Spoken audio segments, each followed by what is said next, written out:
Harga emas di pasar nasional dan daerah fluktuatif di saat harga emas antam berada di puncak tertinggi 3,3 juta rupiah di penghujung Januari lalu, harga emas perhiasan dan emas patahan ikut bergerak di tingkat pedagang.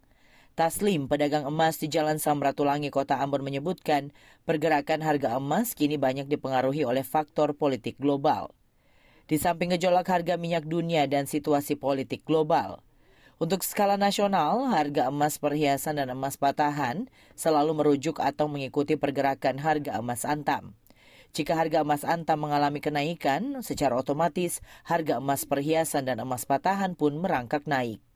Sebaliknya, jika harga emas antam turun, pasti harga emas perhiasan dan emas patahan pun mengalami penurunan.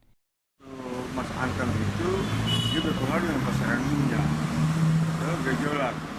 Kalau mas antam itu dia naik juga tuh harga penjual juga turun karena semua itu berpengaruh dari atas. Mas turun, contoh kayak kemarin dia turun dia turun berapa persen. Nah sekarang sampai hari ini dia turun 2 sampai 2 juta lebih. Artinya bahwa bicara harga emas tidak bisa diprediksi.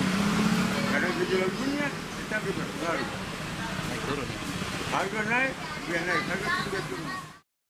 Jika harga emas antam jatuh pada harga 2,8 juta rupiah per gram, maka harga emas perhiasan di tingkat pedagang emas beragam, dimulai dari 2,3 juta rupiah hingga 2,5 juta rupiah per gramnya. Sedangkan harga emas patahan berada di angka 1,9 juta hingga 2,1 juta rupiah per gram, dan hal ini dapat dilihat dari kadar emas tersebut.